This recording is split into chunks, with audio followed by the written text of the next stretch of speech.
recording. When will I know that it's 2 o'clock? I got 2 minutes. Is there anything? Okay, admit somebody into the. Or do I want to wait to admit them till exactly 2?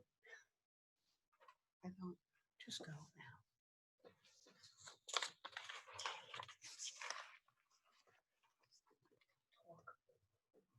I'm not talking till 2 o'clock. You're recording.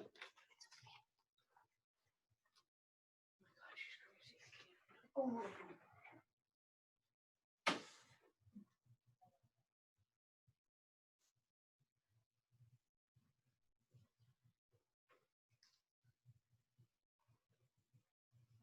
Oh.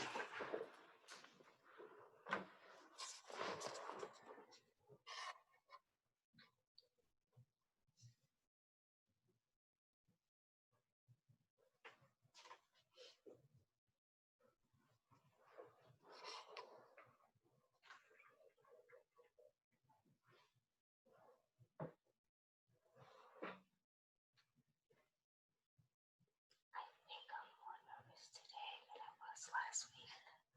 Is that possible? Yes. I need this higher. Give me one of those books behind you. Thick, whatever, that's fine. This? That's fine. Do you want the table? No, it needs to be on my lap. That's much better, thanks. Good afternoon. You're meeting with Dr. Jean Bacon and Mind Matters. The date is September 21st, 2020. I'm excited about today's talk. What we're going to talk about is raising confident children, the future and beyond. I'd like to start with talking about what does it mean to be confident, right? So we have ideas in our head about, wow, I'm confident, I'm strong, but what does it really mean? It means faith or having trust. An example of that would be if a child has trust in his or her abilities, they demonstrate confidence.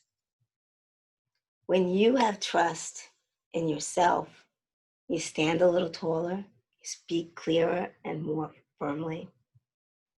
You master whatever talent it is that you're exhibiting. Well, it's the same for children.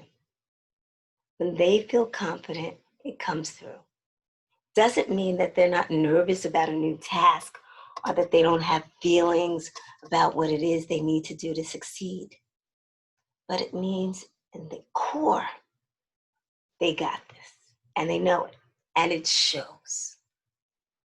I used to lecture internationally, and I remember one session I invited my mother to come. It was the first time that she had heard me speak in public. And she said she knew the moment that I became comfortable. She said, at first I talked really fast and sometimes I stuttered and I played with my rings, and she could see that I was having a really hard time. She said within 3 to 5 minutes, I soared and she could see me. She could see the confidence in my face. She could see the confidence in my body posture.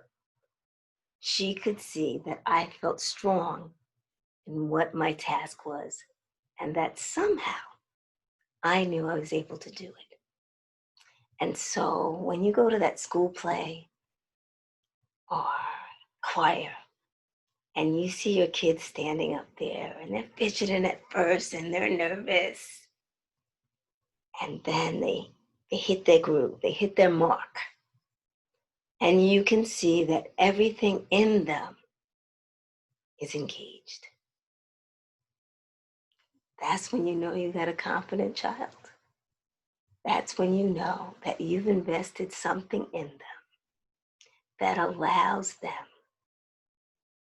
to know and own their gift and their skill. And as a parent, as an educator, as someone that spends time with children, church leaders, you know, that's what we're working towards. Children that feel strong and making good decisions in themselves. So, what does the environment have to do with building confident children? We know that the household or the school or the church environment can either build confidence, make confidence, or break confidence. So it's critical that we are so aware of the enormous power of the words that we use, the language we use, and the behaviors we have towards children, because it can make or break their confidence.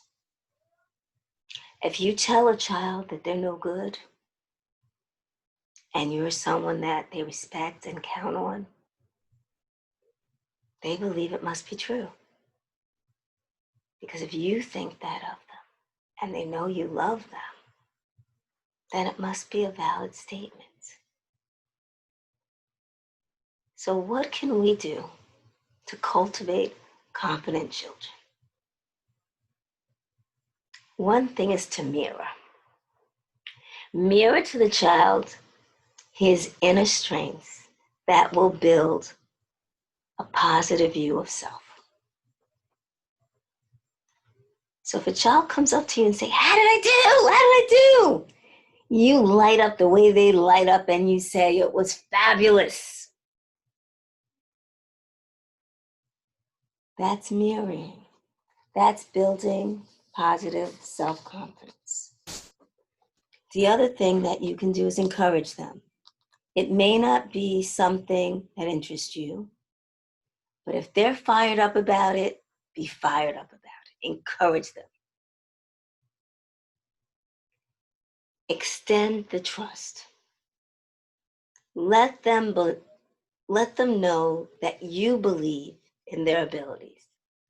Let them know that you think they can do it. And you can add to that, well, if you practice it every day, if you work hard, if you do the assignments, then I know you can master it. It doesn't have to be a naked, I think you're wonderful, don't practice your piano, just sit on the couch. It doesn't have to be like that.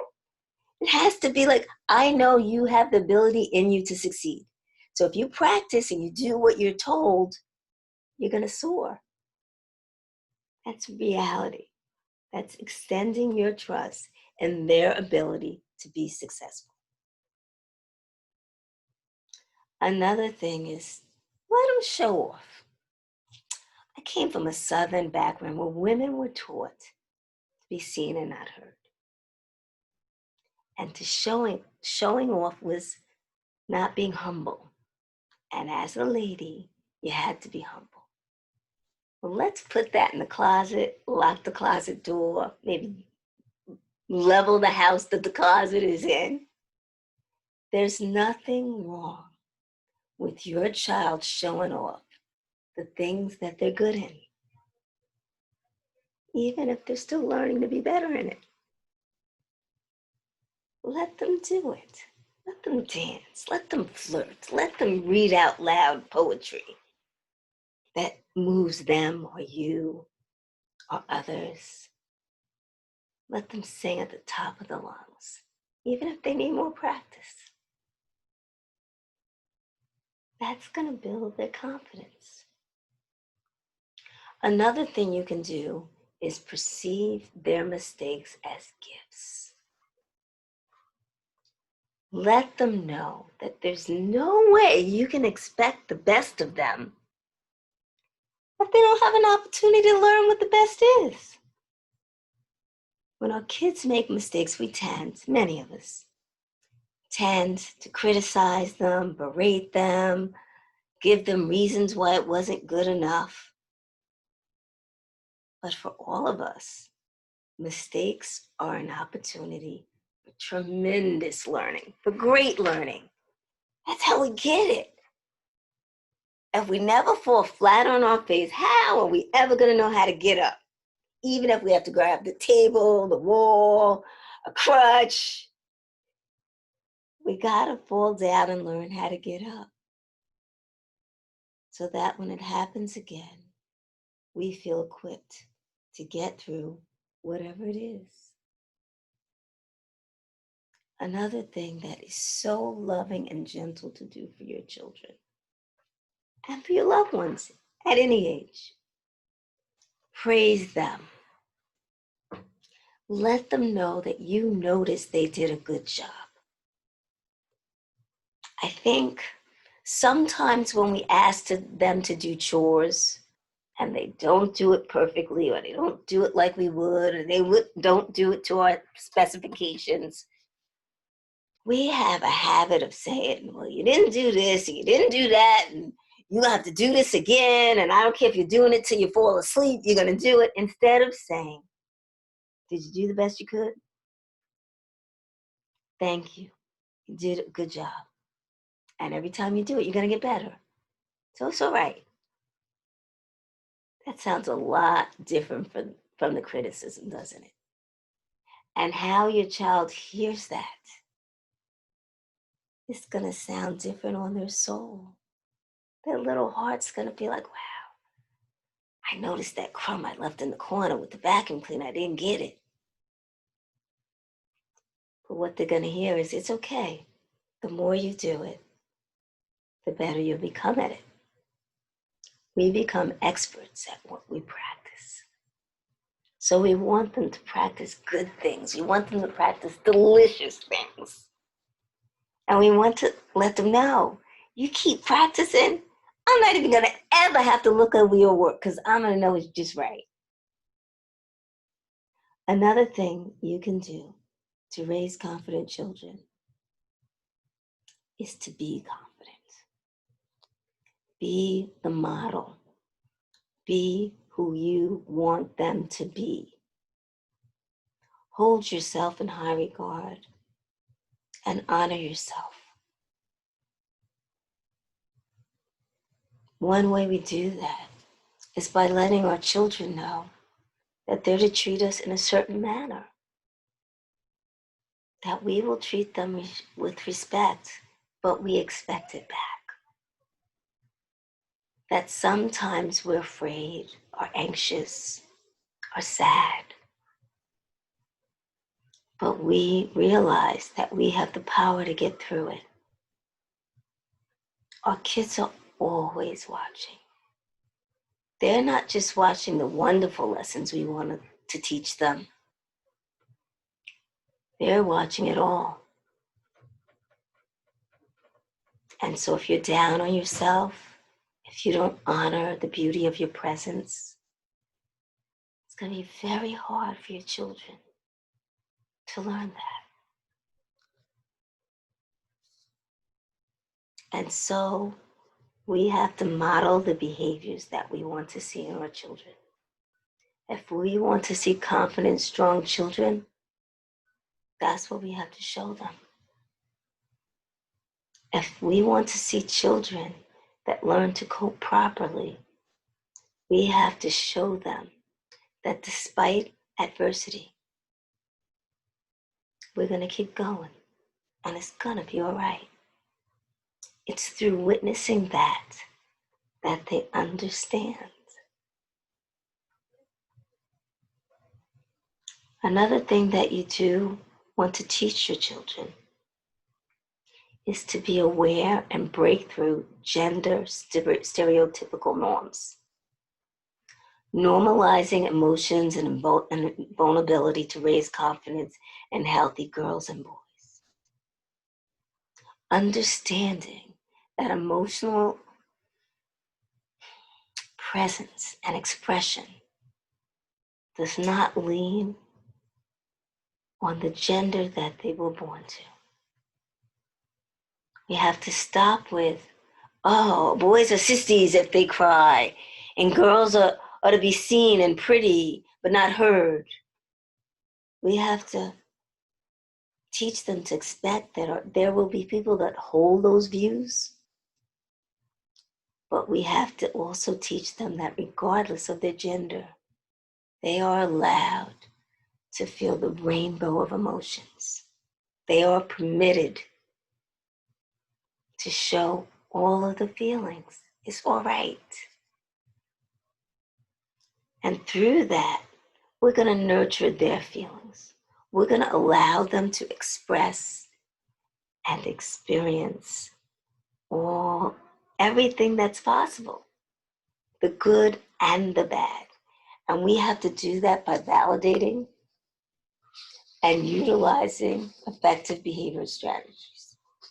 Allow boys to feel good about having various types of emotions and viewing them as a guidance rather than a problem. We have to allow failure. We have to allow both boys and girls to fail. And then in that failing, we have to teach them how to navigate to get to success. Because that's what it is. It's an opportunity. We're not perfect. They're not going to be perfect. But we are capable of learning. We are capable of learning depth and emotions. Whether we are male or female, we're capable of learning gentleness. We can all do dishes. We can all get under a car and replace a brake or a tire. We can all cry when we are feeling wounded and sad. We can all cry when we are feeling great, immense joy and exuberance. Could someone put their mute on? I'm hearing static, I'm sorry. We have to encourage them to ask for help when they need it.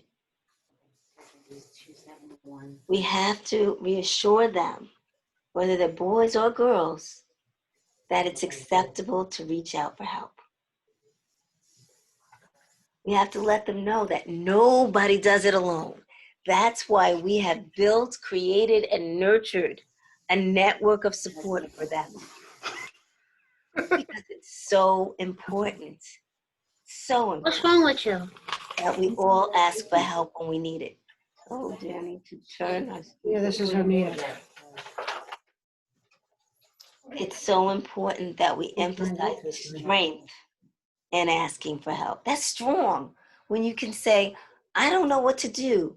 Can you help me? I don't want you to do it for me, but if you show me, They could hear us. I'm an eager student. They could hear us on the Zoom meeting over there. I can hear you? Wait, So we have to stress that asking for help is even an admirable trait. It reassures them that it's okay not to know. That none of us know everything. Everyone needs to ask for help. And depending on the environment that you structure around your children, you can give them beautiful examples. The pastor has a direct line to God and they ask for help.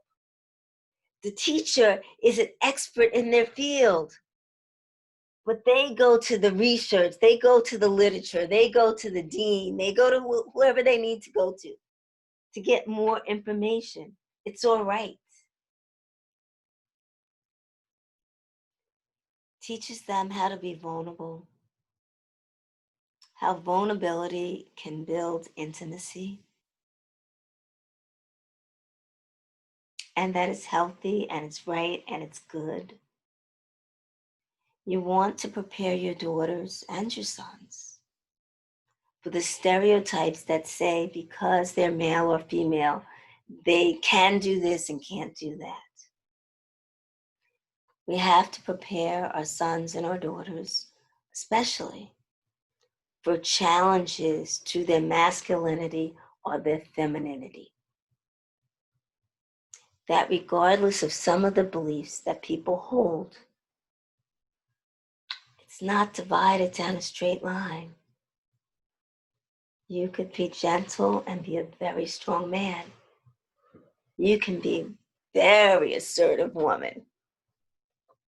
And that's all right. If that's how you're made and it's genuine to who you are, own it. Be confident about it. Let them know that. We want to encourage assertiveness in all of our children, all of the young people that we come in contact with. Assertion with respect. So even though you're speaking strongly, you don't have to disrespect the listener. Even if you're really angry, you don't have to set up adversary between you. We can disagree, but still be great friends. But as a child, it's important to state your case in a way that doesn't disrespect or demean the listener. So for my own children, I say, you can say anything to an adult if it's with genuineness and respect. And if that doesn't get what you expect or what you need, that's what I'm here for. That's when you defer to your guides and the adults in your life for help. You are not to sass talk or back talk or disrespect or curse an elder, even if you know they're wrong.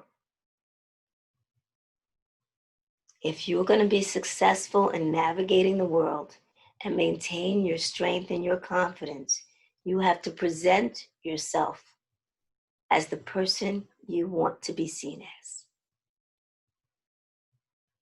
So regardless of what they have to say about you, they can never say that you demeaned or disrespected an adult or another being.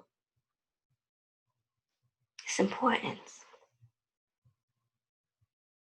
So while we're encouraging assertiveness, we also have to teach the way of the world.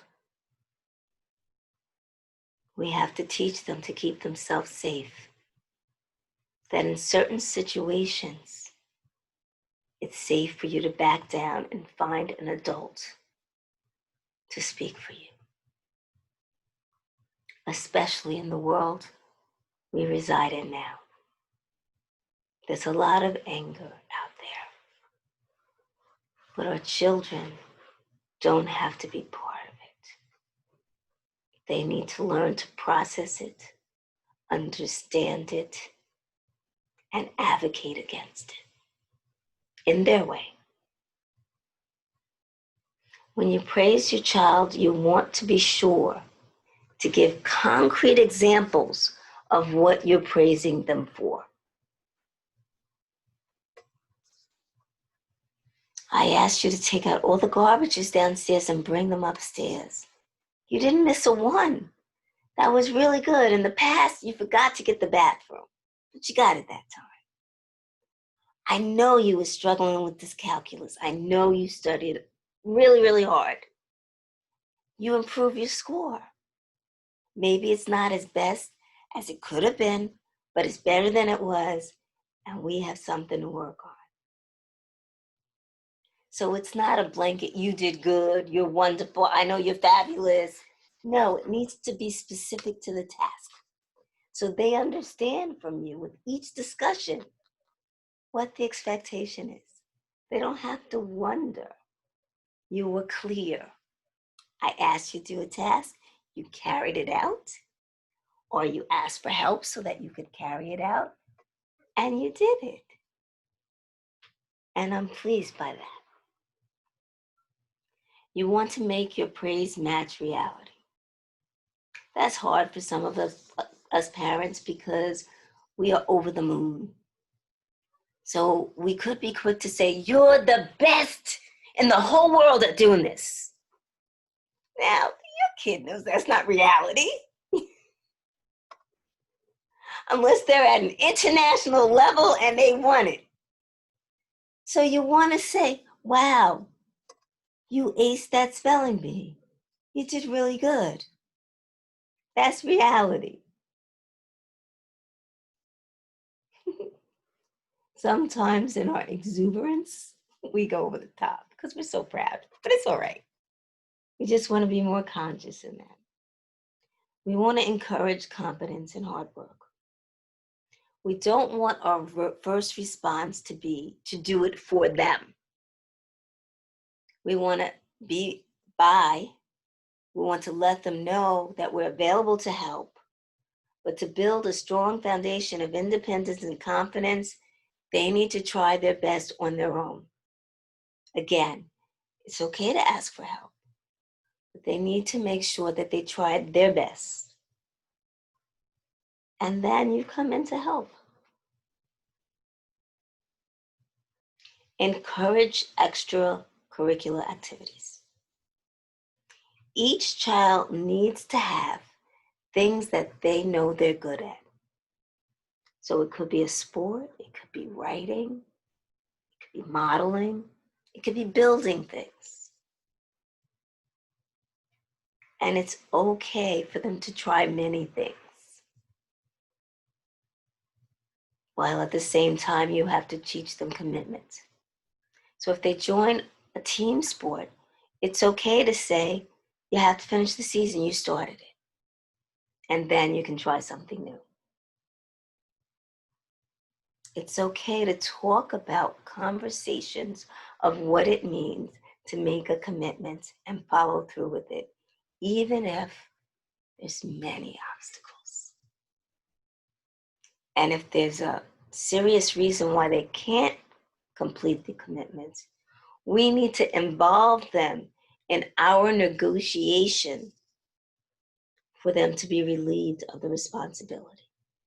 Because things do happen, like health issues or death in the family, that doesn't allow us or them to complete the things that we committed to. And that's okay. Don't make assumptions about the child's strengths or weaknesses.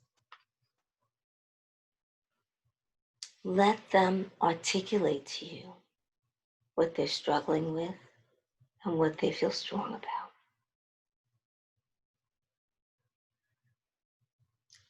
Regardless of their body type, size, or shape, encourage them to have a healthy body image. There's been a lot in the media over the last couple of years about models being anorexic and really being physical sick in order to keep a certain body type. We want to accept our child as they are.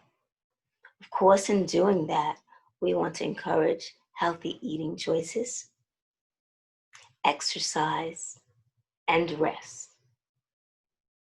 Those are all important for children to be well and strong. We want to discuss with them peer pressure. That it's okay not to fit in if you're making a strong choice that's correct for you. And you need to make the choice that is correct for you, regardless of what their peers may be doing. We want to monitor social media, threats of cyberbullying, and ridicule. So I know that our children are playing a lot of video games. They're involved with a lot of social media. We need to be present. I'm not saying that you sit and watch your child play video games all day or that you go through all their texts or emails. What I am saying is that you be mindful and watchful. Because not everyone that presents themselves as their age, going to their school, is in truth that person. So you're not going to diminish their confidence by being watchful. If you let them know, I trust you and I believe in your confidence because I instilled it, but I don't know who else is out there that might lead to do you harm. And so I have to know what sites you're going to and what you're doing, where you're going and what you're saying and who you're talking to. Don't give out your school. Don't give out your address. Don't give out your full name. So it lets them know that although you trust them, you take your role as a parent or an adult guide very seriously. That you're doing your job to make sure that they feel strong from the inside. The things that we do that minimize their confidence is to diminish their feelings. So we want to listen to them. We want to know that what they think and what they say is important to us. We have to stop expecting perfection. We have to check out their discomfort.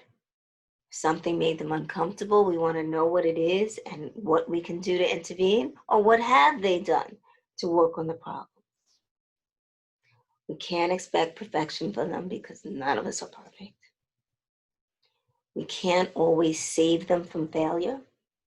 We can only intervene to help them get what they need to be successful. And we have to model the healthy habits that we want them to exhibit, including eating healthy, exercising, getting adequate sleep, and ensuring that they are getting the coping skills that are needed for them to feel strong about who they are and to know that they own that no one is allowed to break their confidence. So I'm ending this session. I thank you all for zooming in. I hope that you got information that enriched your experience of raising, training, teaching, leading confident children. You are permitted to send emails and questions and concerns to me. I will respond to them all. I want to thank you for giving 30 minutes of your afternoon on a Monday to be present. Again, I hope the information is enriching. Have a good week. Bye.